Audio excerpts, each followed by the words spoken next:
Em videochamada, o psicólogo Miguel Faria, a quem agradeço desde já a presença nesta edição. Doutores, este é um acontecimento trágico e o que começo por lhe perguntar é como é que os familiares podem lidar com esta perda? A maneira como podem lidar é uma maneira muito individual. Há uns anos atrás, havia protocolos de luto para, entre aspas, ensinar as pessoas a lidar melhor com essas situações. Mas verificou-se que eram todos muito inadequados. Até porque, quando se trata de uma morte, digamos, anunciada, em que uma pessoa está muito doente e vai aos poucos e poucos perdendo o resto, pouco que tem de saúde, e os seus familiares mais ou menos estão preparados a uma coisa. Quando são estes casos absolutamente imprevistos e que implicam uma quebra brutal da nossa rotina, até a rotina mental, é um dia como os outros, em que nós nos levantamos para ser um dia como foi ontem, e de repente tudo muda. E as pessoas não estão preparadas. E, portanto, verificamos também que, mesmo nestas situações, depois cada uma das pessoas vai ter maneiras muito próprias de lidar com isso. Os familiares, naturalmente, que precisarão de muito suporte e muito apoio, mas já agora também gostaria de salientar outro ponto, que é relativo ao piloto, ao sobrevivente. Felizmente que há um sobrevivente, mas muitas vezes nestas situações nós verificamos uma tendência das pessoas para lidar muito mal com isto, dos próprios que estão envolvidos, seja através da culpa, muitas vezes a culpa de qualquer coisa que podiam ter feito ou que não fizeram, e às vezes, mesmo quando isso já está fora de questão, culpabilizam-se muito até por terem sobrevivido e por terem ficado vivos enquanto os seus amigos e familiares morreram. E aqui Portanto, sabemos, doutor, já sabemos e já ouvimos por diversas vezes ao longo das últimas horas que o piloto está constantemente a perguntar pelos colegas que com ele seguiam na aeronave.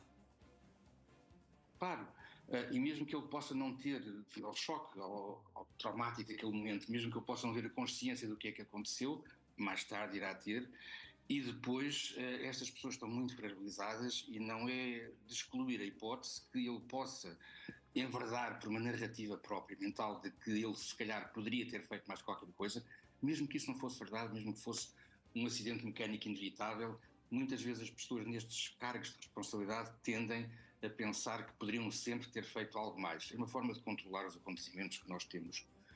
E depois, mesmo quando isso às vezes não acontece, fica quase que a culpa de ter sobrevivido enquanto todos os seus amigos morreram naquelas circunstâncias. E isso é um aspecto também que tem que ser abordado e tratado e vigiado o mais precocemente possível. E, doutor, certo é que o testemunho do piloto durante as próximas horas também vai ser absolutamente essencial para tentar perceber ao certo o que é que aconteceu aqui neste acidente. Claro que sim, claro que sim.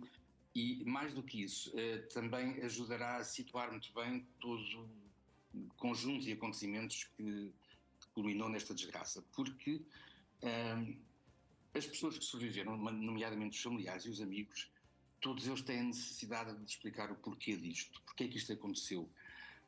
E muitas vezes as razões que se encontram não são razões válidas, são apenas razões para nos tranquilizarmos. E, portanto, é muito diferente se foi uma falha humana, uma falha mecânica, se foi qualquer coisa até inclusivamente que não se poderá saber muito bem. Enfim, terá havido um conjunto de causas, mas esse conjunto de causas não serve, não é suficiente para explicar de forma racional o que se passou. Isto é, ninguém vai ficar tranquilo só por saber o porquê. Não. Muitas vezes, sabendo o que é que se passou, é a partir daí que se começa a colocar um novo porquê. Mas porquê é que isto aconteceu? Porquê é que falhou? Porquê? Porque as pessoas querem exatamente ter esta resposta que não conseguem ter, mas mesmo que conseguissem ter, nunca seria uma resposta válida, porque, digamos, cognitivamente as pessoas tentam explicar um pouco a linha de acontecimentos, mas em termos emocionais as pessoas estão desfeitas e, neste aspecto, não há grande possibilidade de ligar, de explicar aquilo que é o emocional ou de o justificar através do cognitivo. Por Mas isso é que exatamente, ou seja, tendo em conta que neste momento o piloto também está a passar uma fase traumática, que claro, é mesmo essa a expressão, até que ponto é que reviver esse acidente poderá ser ainda mais duro por esta altura? claro que será sempre duro, até porque o próprio irá reviver no sentido de tentar quase que arranjar um final diferente para a história e não conseguindo, aquilo que nós muitas vezes observamos é, por exemplo, a possibilidade da instalação de uma situação de stress pós-traumático. qual também depois poderá ser abordado de outras vias. Mas, no fundo, nestes primeiros tempos, é importante a proximidade junto deste sobrevivente para não deixar, digamos que mentalmente, ele escorrega em direções que são compreensíveis, mas que não são nem úteis, nem sequer racionais. E as pessoas estão muito traumatizadas, estão muito fragilizadas e, portanto, o conjunto de explicações que vão dar não tem muito a ver com a realidade dos factos que aconteceram. Nesse aspecto, portanto, é pelo menos de estar junto dele para tentar balizar toda esta inconsistência emocional que naturalmente ele terá que sofrer. E de facto o acompanhamento psicológico será essencial, não só para este sobrevivente desta tragédia, mas também para as famílias. Mas, doutor, não é só nos tempos imediatos a que se segue este acidente. Estamos a falar de um acompanhamento que deverá ser dado num futuro longo, digamos assim.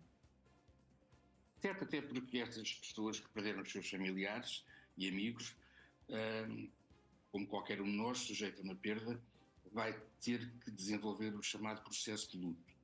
E o processo de luto, nós sabemos mais ou menos, tem um conjunto de fases, das quais as mais estáveis é a primeira, que é a negação. Não, isto não pode ter acontecido, as pessoas parece que o choque da realidade ainda não entrou dentro delas, e até ao final do processo de luto, que é o processo da aceitação, onde finalmente as coisas tomam algum sentido, um novo sentido, mas se estruturam dentro de nós.